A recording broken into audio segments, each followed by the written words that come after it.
Привет, друзья! Сегодня в наши цепкие лапы, прости, дядя Гоблин, попалась мехмастер, ну или мехмастериня специально для сильных и независимых, Майра, или Мира в английском варианте.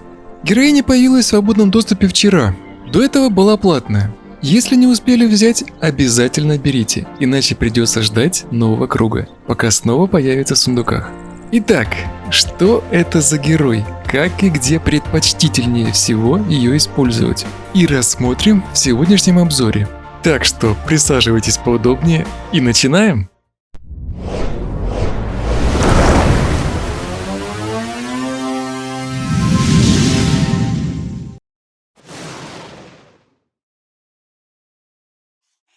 Итак, получение героя. Давайте для начала все-таки возьмем нашу героиню. Будем брать из сундуков, как раз подошло время. Напоминаю, что один круг длится 2 дня, дальше будет следующая пара.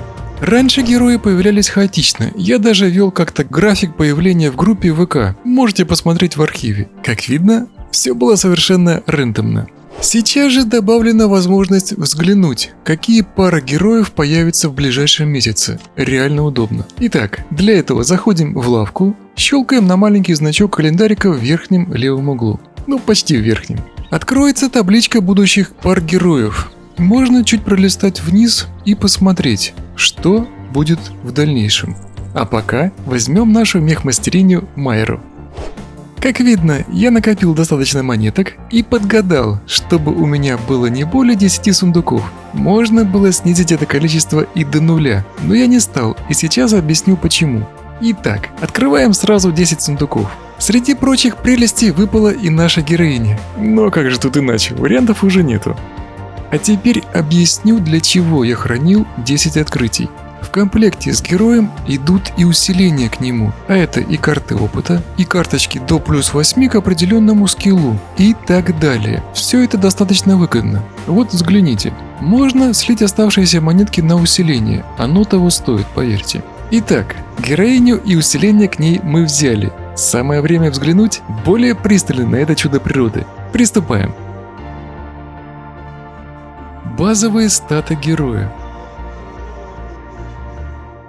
Находятся новые герои всегда в самом правом углу. Листаем. Вии! Вот она, мехмастер Майра, хранитель времени, ну или в данном случае хранительница. Давайте посмотрим на нее без усилений. Итак, сила 2, магия 4, выносливость 7 и лидерство 5. Пока не густо. Эти цифры зависят от уровня вашего замка, академии и тому подобное.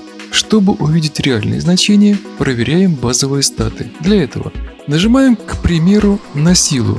И вот теперь уже видно, что героиня поставляется с 2 бонусными очками силы, как и любой мехмастер, а предел без прокачки 60 единиц. В дальнейшем поднимем, а пока смотрим дальше. Магия 20. Обязательно нужно поднимать, иначе вражеские маги будут куражиться над Майрой только в путь. Смотрим дальше.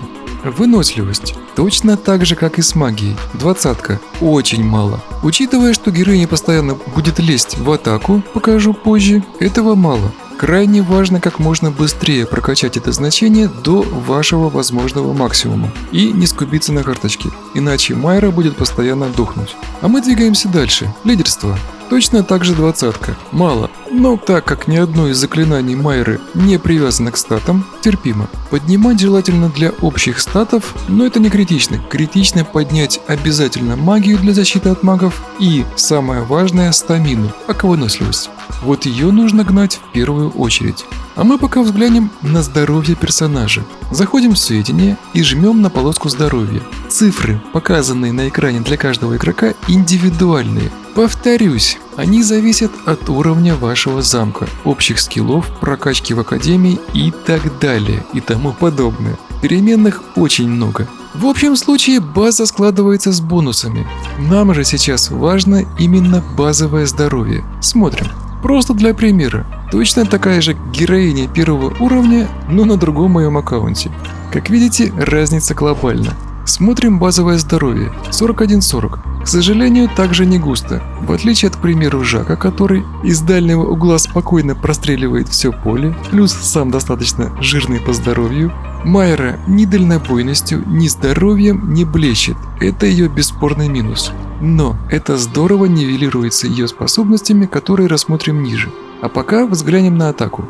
Точно так же цифры на экране для каждого игрока индивидуальные. Складываются из базовой атаки и атаки бонусной, которую опять-таки дают Академия и еще плюс 100-500 дополнительных значений. От оружия до обмундирования. Смотрим базу. 1117. Вот это уже неплохо. Даже базовая атака внушает уважение. Как следует усилить, и героиня начнет играть. Окей, базовые скиллы разобрали, переходим к способностям нашей хранительницы времени. Открываем способности. Итак, способности героини. Сначала взглянем на особую способность героини – слуги-марионетки. Читать не буду, вы сами это прекрасно умеете. Буду рассказывать о особенностях. Итак, при размещении героиня будет отжирать 3 единицы энергии, а это означает, что она автоматически не попадает в некоторые ивентовые задания. Ну, например, в бездне. Весь смысл этой героини не урон. Ребят, я уже устал повторять, вот честно. Думайте своей головой, своей башкой. Эта игра очень многогранна, это не тупая аркада. Каждый герой уникален и нужен для поддержки, усиления других героев или войска в целом. Судить по герою лишь по наносимому им урону – откровенная глупость, без обид. Итак, как видно из описания, Майра при размещении выпускает пару рук марионеток. Их можно сравнить, к примеру, с волками Фенриса. Но Майра дополнительно и сама неплохо дамажит. Что очень важно, при уничтожении руки марионетки не вызывают прилив воодушевления у врагов. Это мега важно, к примеру, в сражении с раканами. Эти еноты вообще сплошные качели. Воодушевление – ура-ура! И дикий буст силы. Падение духа – ой, мамочки! И скорее по тапкам. А мы переходим к следующему заклинанию. Это божественный шепот. Это одно из основных заклинаний героини. Руки дразнят врагов, прекрасно отвлекая их на себя. Практически именно в отвлечении и есть смысл нахождения героини на поле боя. Окей, давайте перейдем от слов к делу и немного усилим Майру перед тем, как запускать ее в сражение. Ведь понятно же, что без усиления герой первого уровня просто ничто. Я, честно говоря, не ожидал взять эту героиню так быстро, поэтому буквально за день до этого слил все свои карты и опыта и остальные на Розу. Хочу наконец-то прокачать ее по максимуму и сделать на нее обзор. Поэтому буду показывать из того, что осталось. Но для понимания механики и этого более чем достаточно. Итак, слегка поднимем уровень и стата героини. Выставляем ее на поле боя и смотрим. Закинем парочку отрядов для поддержки.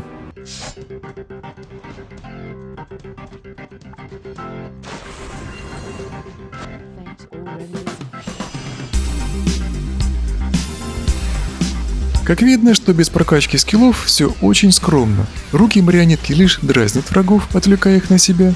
Но пришло время для более серьезных скиллов. Заходим снова в героя, открываем способности и выбираем вторую способность. Сформированное существо. Смысл этого заклинания – перегон атаки и бонуса физурона самой Майры в ее руки марионетки, одновременно снижая урон по ним и плюсом давая еще и уклонение. Что замечательно, все накопления складываются, перемножаются до 25 раз, достигая внушительных значений. Давайте посмотрим, что получилось на поле боя.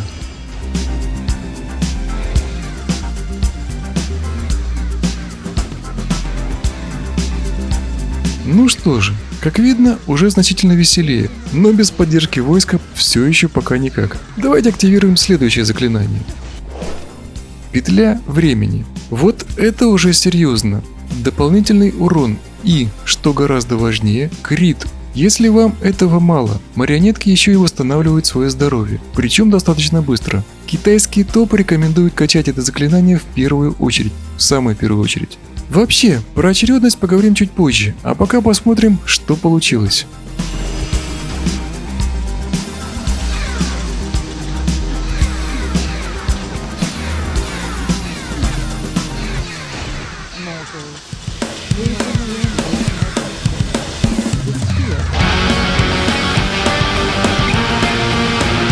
Ну что же, гораздо веселее.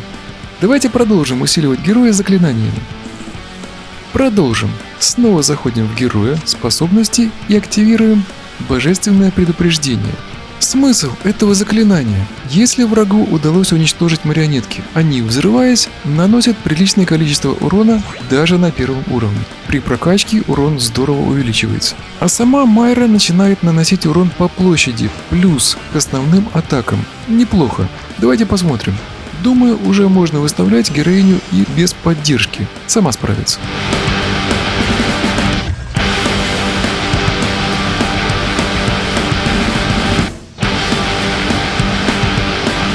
Пока с трудом. Давайте активируем следующее заклинание. Святые лучи.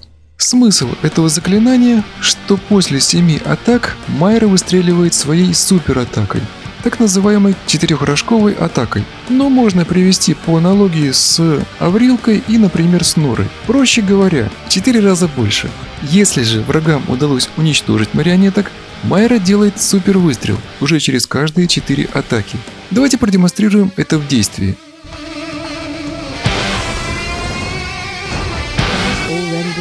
Come back to me from the wheel of fate.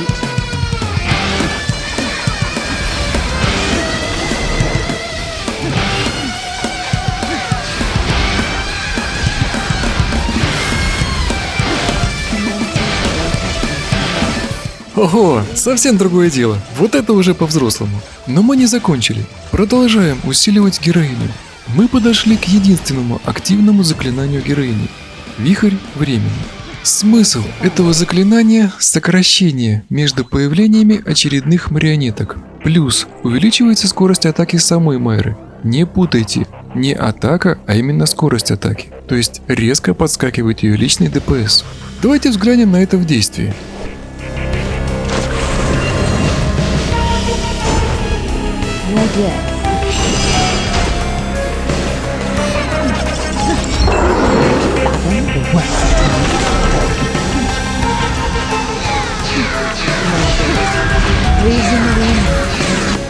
Как видно, очень эффективно.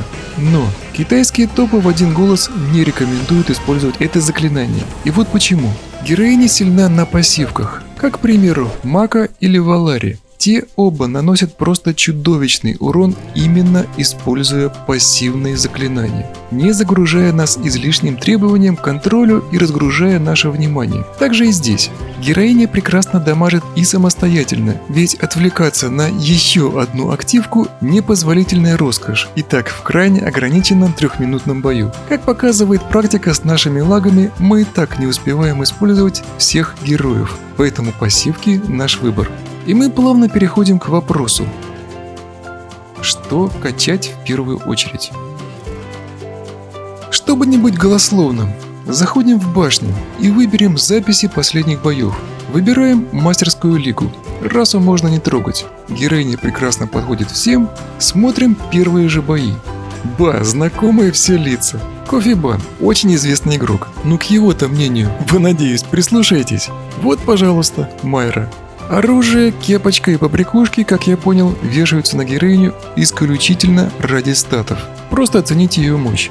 Давайте поищем еще парочку Майр. Вот, пожалуйста. Поскромнее одета, но статы также отличные. Обратите внимание, здесь упор сделан на урон, в отличие от первого варианта, где упор сделан именно на защиту, что и видно. В первом случае героиня выжила, во втором нет. Думайте. Все обмундирование надергано с разных героев по одной простой причине, которую уже отметил выше. Статы. Мощные статы, плюс для героини пока нет именных вещей, но думаю, что это лишь вопрос времени. Итак, что же качать? Китайцы рекомендуют делать вот так. В обязательном порядке прокачиваем первые 3 пассивки, причем петлю времени качаем в первую очередь. Далее вкладываем 1 очко в божественное предупреждение, и все, что осталось, в святые лучи, только так и не иначе. Подобную картинку вы найдете практически во всех майрах, можете поискать самостоятельно. Уже доказана эффективность именно такого сетапа. Первые 3 пассивки на максимум, затем святые лучи и по остаточному принципу божественное предупреждение. Ну что же, я одел свою героиню, как говорится, из того, что было. Артефакт крылья, кстати, великолепная штука, и побрякушки для статов. И давайте я продемонстрирую на практике, что же выбрать. Активный сетап Майры или пассивный? Давайте приведу наглядный пример, из которого все станет однозначно ясно. Героиню я одел, теперь прокачаем статы. Выбираем активный вариант. Переключим наши способности и прокачаем последнюю способность до возможного максимума. Вихрь времени на 3, больше не дают отсутствия необходимого уровня. Не суть, нам важен сам принцип.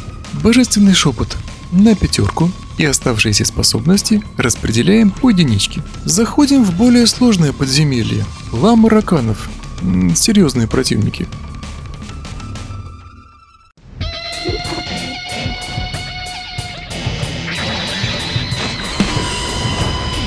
Already disappeared.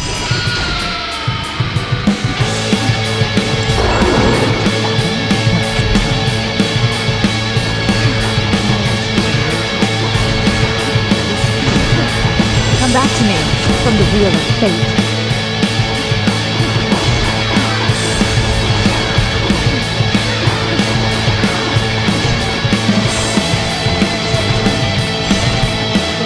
Ну что же, сейчас наша мстя будет страшна. Переключаемся на пассивный вариант. Снова заходим в героев, способности и перераспределяем оставшиеся очки. Вкладываем по возможности. Повторюсь, героиня не прокачана. Это, поверьте, пока. Нам важна суть. Смотрим с теми же условиями. Заходим в тех же лам.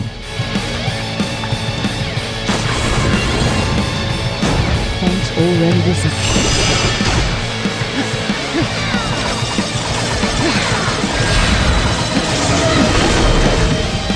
Humanity's greatest weakness is fear, Doctor.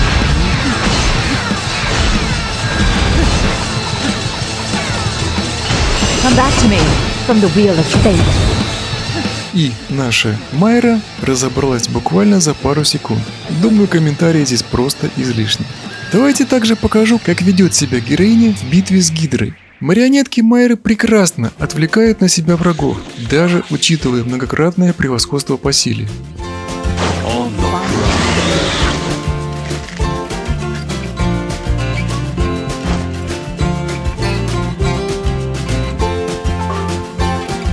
I see old blood! Fight my shiny metal aegis!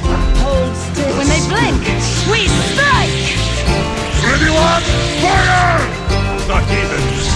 Обратите внимание на величину урона. Героиня, повторюсь, не прокачана. Комментарии, думаю, снова излишни.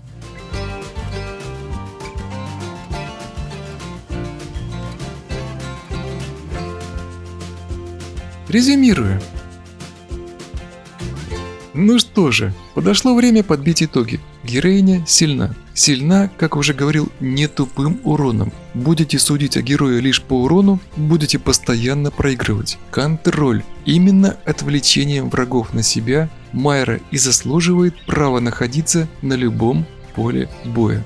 Да, это не Жак с его чудовищным уроном и живучестью. Это не Нора с неплохими показателями дальнобойности. И, например, не Роза, которая спокойно проплевывает через все поле. Героиня, к сожалению, старается находиться недалеко от своих крыльев, и это иногда оказывается для нее фатальным. Неплохим решением, как я лично думаю, повесить на нее одну из побрякушек, увеличивающих радиус атаки. И обязательно следует поднимать выносливость Майры на максимум.